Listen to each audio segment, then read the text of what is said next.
Bismillahirrahmanirrahim. I am your physics teacher Shazia from Government Degree College, F Block, Rawalpindi. We will continue chapter number 15, Electromagnetic Induction of second year book.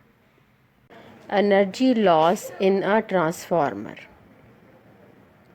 Second year मैंने आपको transformer पढ़ाया था इससे पहले lecture में, और उसमें मैंने आपको बताया था कि ट्रांसफार्मर क्या है. Transformer is a electrical device which convert an alternating EMF into a large or smaller alternating EMF.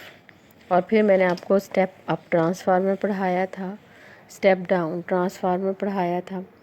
अब ये टॉपिक जो है वो उसी आर्टिकल के साथ है, और मगर ये क्वेश्चन में समटाइम सेपरेट आता है. जब आपको एक्सप्लेन द ट्रांसफार्मर आए तो फिर ये आर्टिकल हमने ऐड करना होता है उसी आर्टिकल में. अब ये है कि पावर लॉस जो है वो क्या है कि हमें जो है वो इस तरह का ट्रांसफार्मर चाहिए कि उसमें इनपुट जो हो वो आउटपुट के इक्वल हो, मगर ऐसा एक्चुअल में मुमकिन नहीं होता. हमेशा आउटपुट जो पावर है वो लेस देन होती है इनपुट पावर के. इसके मेन कॉजेज़ जो हैं वो टू इसके मेन कॉजेज़ हैं, मगर कुछ और तरह भी इसके पावर लॉस होता है जो हमें पावर लॉस नहीं चाहिए, और उसको रिड्यूस करने के लिए हम कि ये जो है किस तरह से हम इसकी एफिशिएंसी को इंक्रीज़ कर दिया जाए और लॉसेस ऑफ पावर जो हैं वो रिड्यूस किए जाएं. तो वो जो है रिड्यूस उसके लिए हम डिफरेंट मेथड जो है वो यूज़ करते हैं. अब ये है कि रेजिस्टेंस ऑफ द कॉइल, इसमें लॉसेस ऑफ पावर जो है वो कौन से हैं. Eddy current in the core, magnetisation and demagnetisation of the core, leakage of the field lines. अब इसमें ये देखें कि सबसे पहले उन्होंने कहा है रेजिस्टेंस ऑफ द कॉइल. इसमें क्या है कि जैसे ही करंट जो है वो कॉइल में से गुज़रता है, या रेजिस्टेंस जो है जो हमारे वायर में से जो पास होता है, करंट जो है वो वायर में से पास होता है, तो वायर जो है वो हीट अप हो जाती हैं.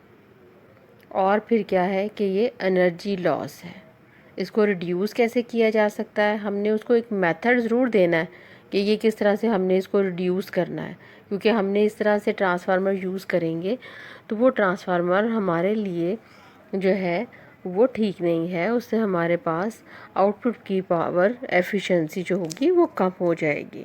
तो इसको हम कैसे कम कर सकते हैं, हम reduce the by using the thick copper wires use करेंगे, जिससे ये रेजिस्टेंस के लिए हमारे पास हीट एनर्जी जो है वो लॉस नहीं होगी, और हमें प्रॉपरली ट्रांसफार्मर की एफिशिएंसी अच्छी मिलेगी.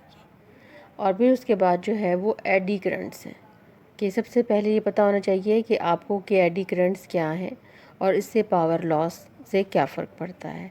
ये मेन कॉज, बहुत बड़ा एक कॉज है कि एडी करंट से जो है पावर लॉस होता है as the magnetic flux change through the conductor.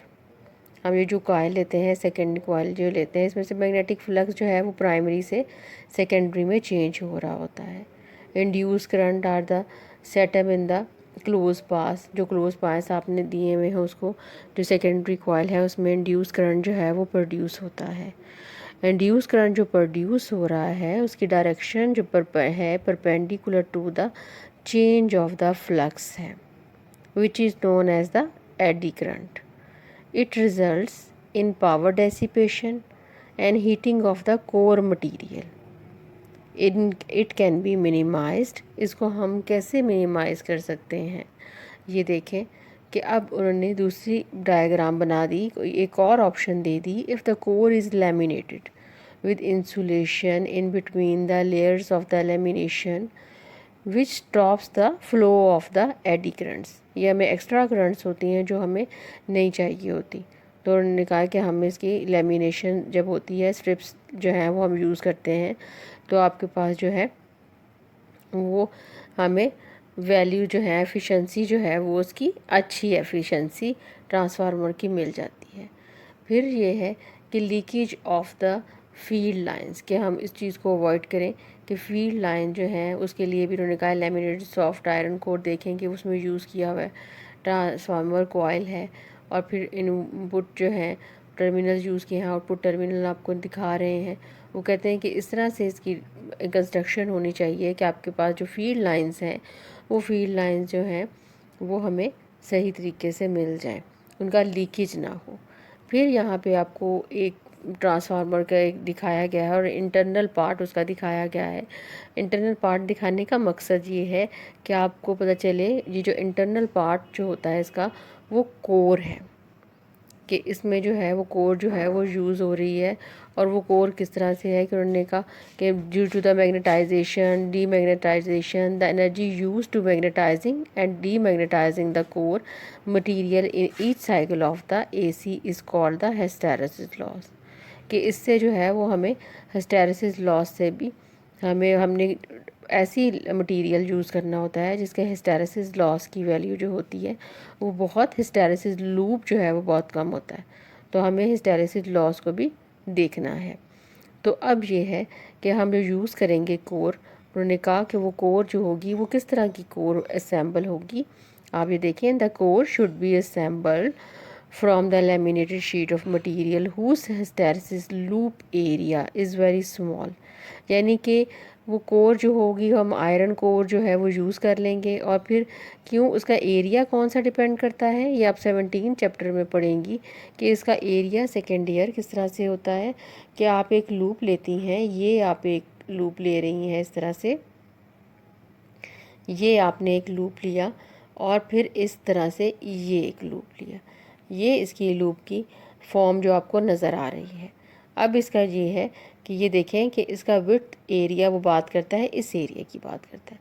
उसने कहा ये एरिया जो है वो स्मॉल होना चाहिए, यानी कि ये एरिया किस तरह से हो, ये एरिया इस तरह से हो, यानी कॉइल जो है वो मैग्नेटाइज करे क्विकली और डीमैग्नेटाइज कर ले, ताकि एक तो पावर लॉस ना हो और टाइम भी हमारा कम लगे।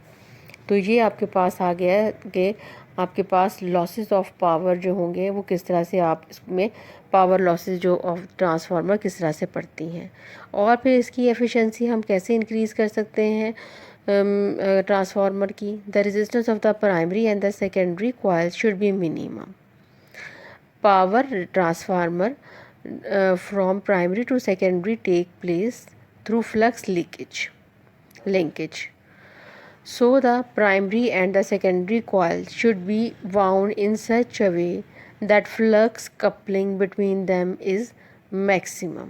हमें फ्लक्स की वैल्यू चेंज जो है हमें क्विकली चाहिए, मैक्सिमम चाहिए। तो ये अब आपके पास जो है वो power loss in the transformer आपने पढ़ा है सेकेंड ईयर, इसको अच्छे तरीके से आपने याद कर लेना है। थैंक यू सो मच, अल्लाह हाफिज़।